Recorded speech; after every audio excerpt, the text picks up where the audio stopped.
Natasha Akpoti likened her predicament, this is her speaking, in the hands of the Senate President as a young female student. That will probably eventually bring us to your bill, that as a young female student who refused sexual advances from a lecturer, but vowed to maintain her integrity in the midst of any form of victimization. Is this what it is? I mean, she's accusing, she's alleging that the Senator President made sexual advances, and so because of that, all the issue, the washing of dirty linens in public are being unearthed. It's a weighty allegation, sexual harassment, and a person like me will not condone that. However, at a particular age, it's a two-way project. And so, to be able to get to the bottom of it, someone must find out from the other person the veracity of the claim. Because you see, at a particular age, because Senator Natasha is no longer a 16-year-old or a 17-year-old. I'm sure she's in her late 40s or mid 40s. Yeah. And so it becomes something between them. But I want to say that in the 8th and 9th Senate, we never had anything like that. And Senator Akpabio was one of us. He was one of the members. They treated us with dignity and with decorum. And we didn't have anything like that. And I've not heard of such from any other of the remaining senators. So it's tough for me to be able to take that without proper investigation. Some Nigerians say if the Senate President or the Ethics Committee goes ahead and suspends Natasha Akpoti, that this should be deemed retaliation. Do you agree? That's a big one. It's a very big one. Some of us have intervened because, you see, when the big stick is wielded, there's nothing you can do about it because it's allowed. It's in the books. Some are also pointing to the fact that Akpabio, the Senate President, has had a history with strong women in power. There was Nunia of the NDDC, Joy, who I think the allegation was that she slapped, and it was also the sexual harassment thing. Then there was Kingibe herself, who is actually berating Natasha for taking this to court. We'll come to that. And then now Akpoti. So some would say, why you all the time? And why strong women in power, so to speak? let me say to you that first, let me reiterate that I took over from him as a minority leader. And so I kind of know him, know his wife very well. I know that he jokes a lot. Akpabio, right? Yes. He's fond of making little fun out of everything. Or would you call it unguarded statements? Not unguarded, but he loves to make everything light. And you see, when you do that, you become very vulnerable. So it makes him very vulnerable. I saw what they all went through as men when I was there. They were all victimized by people from outside. And I had to rescue them all of the time. What do you mean victimized? You see, it's difficult to explain what they go through there. And so they make light of every issue. Most of the men there go through a lot themselves. It's not as easy as you see it. They also internalize a lot of things. You find people calling them from outside, putting their wives on the spot and making different issues out of nothing. And so they also go through that. And I've had to support some of them to even go home to say, no, this can't be true. So they are all very vulnerable. Okay. The Senate is for the elderly. It's not for the young. It's for people who would have been through life, seen it all, and are willing to just work. Supposedly seen it all. Seen it all, supposedly. And work well for the country. And so when you are there, you comport yourself, you manage people. Order 10 is not difficult to manage, but the chief whip stood up before she proclaimed Order 10 and said to the Senate President, Senator Natasha cannot speak from there because she's not on her allotted seat. Okay, so it was not started by the President of the Senate? No, it was the chief whip. That cautioned... And that is his job. He is in charge of the chambers.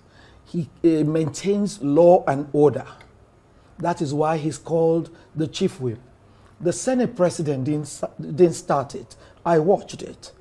It was the chief whip that got up and laid a complaint, and then the Senate President ruled on it. Once the gavel goes down, you really cannot do much because it's over. So he ruled on it and said, you must go to your seat before you speak. So whatever order you bring after then cannot work. So Order 10 does not work here? It cannot work. So she's out of order? That was what the Senate President said. I rule this out of order. And when it's out of order, it's out of order. You're wasting your time. The rest is history. We've heard it said everywhere that the 3 women in the Senate have been silent. Yes, because silence is golden, especially when one of us is not following the rules. And as women, we did not want to come out publicly to say anything negative about her. And we were hoping all of this will blow over, as a lot of things do. This is about the rules of the Senate. So if I can point out that other women have been moved several times. On that day, I wasn't there, but I gather that several men were also moved. And I'm only here as chairperson of Women Affairs. I want women to know we have to follow the rules of the institution we choose to enter. And that is mostly the point of this visit here. Whether there's, sexual harassment between them, they already had personal relationships before they came to the Senate. All right. The 3 of us had no relationship with Senator Akpabio before we came. All right, Senator So I'm ready for your questions now. Yes. And the question you asked me, I don't have enough of a relationship with Senator Akpabio to discuss sexual harassment with Senator Akpabio. When I go to the Senate and my neighbors or Senator Natasha is not there, I collect documents on their behalf. I collected some for Senator Natasha, informed her. She said she was home. I went to her house. I'm answering the question. I got there. She told me, after offering a meal, that she's supposed to discuss something with him, and he said to meet her in some hotel. I said to her, you only meet Senator Iwiti, I'm sorry, I have to be coming at this point. We have limited time with you. Pardon me, I have tried. You asked me a question. My colleague asked you a question. So if you just want a yes or no, I'll tell you no. I did not. I was trying to tell you what transpired. And as we were discussing, her husband came in. That's all I'm trying to tell you. Okay. The 3 of us have not been sexually harassed. That's not to say if Senator Natasha can prove that he has been, that is fine. We will support her. But she's never discussed it with us. We don't know about it. She did not respond to the rest of the female senators. She has not spoken to any of us throughout this whole episode. From change of seat to now. Senator Banigo was with her, tried to talk to her that it can be resolved. She did not listen to her. So I'm coming to say that women of Nigeria have larger things in front of them. We are trying to pass special bills, 35% inclusion. We cannot be fighting over where we sit. And it really denigrates the institution in a manner that's not beneficial to Nigeria, the people, or the women. That's all I'm here to say. All right. Well, some people would have said that Rosa Parks shouldn't have fought for her seat in what became a historic movement for the empowerment of not just Black people, but women as well. So sometimes it begins with a fight over a seat. Now, don't you think that this whole debacle has now opened us up to bigger conversations? Number one, around the possibility that there may be some sort of harassment, sexual advancement happening behind the scenes. As we are well aware, it happens in several institutions around Nigeria. Are you dismissing that it is absolutely impossible that anything of this nature could be taking place? No, I'm not saying it's impossible. No, it's not impossible. Remember, the issue was seat assignment. If we've been in the Senate a year and a half, I doubt that it was the day that this happened. Senator Natasha, I go to the other senators, female senators, with an issue, and they tell me, okay, you leave it. You're more confrontational than us. We will handle it. Senator Natasha has never discussed with the rest of us senators, and I speak on behalf of the three of us. We are older than Senator Natasha. We're wiser. We've seen a lot of things. So, and we've taken her, I have taken her as my child. There's no reason for me not to support her. Even over the change of local content, I was going to take it up with the Senate President. She told me she preferred where she was, and then I dropped it. Before that, I was the first person to take Senator Akpabio on about the market. He didn't even realize he had offended us until I tabled it. So the impression that she's all alone, it's not right and it's not correct. I want to say categorically that the National Assembly is a respectable institution with rules and mechanism in place for resolving internal issues. You know, what you see here is internal issues or are internal issues, and they should be resolved through their internal conflict resolution mechanism. Now, it's not something that is strange to us that we have barriers. Women faces barriers in politics. That is not news at all. It's something that we've been dealing with from the past years, from the past decades. But however, in every institution, like I've said, there are mechanisms in place to deal with such things. So if you have alleged someone have done something wrong, as you should come up with proof, and this should be done internally.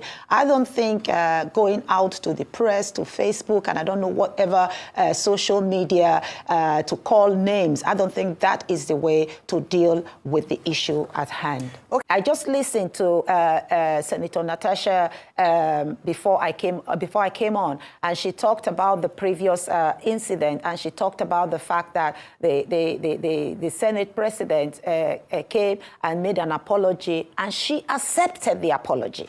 Now, if she felt that that apology was not good enough, she accepted the apology on the floor. So if you felt that that apology was not the best thing, there was another way you could have gone about it, there's no need of accepting or being coerced to accept an apology. So if you accept an apology that have been tendered to you, Nigerians will believe that you are satisfied, after the you are pleased. So somebody have apologized, Dr. Alele, and then of course somebody apologized, and you accept. Dr. Alele, did you hear that interview no, after the that threat? After the alleged threats? No, allegedly, yes, sir, so and exactly, allegedly. Nobody knows what happened. So if it's her word, I'm not a lawyer, but it's her word against hers. So if she said that she was allegedly threatened a day before, my point was that I'm just speaking on fact. There was an apology that was tendered on the House, on the ground of the House, and another party accepted the apology. Now, if whatsoever happened behind the curtains, you were not there, I was not there, we didn't know what happened. What we know are the fact that we saw. Somebody tendered an apology and another person accepted the apology. Now, if you feel like your right has been violated, there are ways of going about it. We have our judiciary system, for Christ's sake. You need to go there and plead your case, and then the judiciary system will know what to do about it. Sorry, Dr. Alele, I hate to interrupt.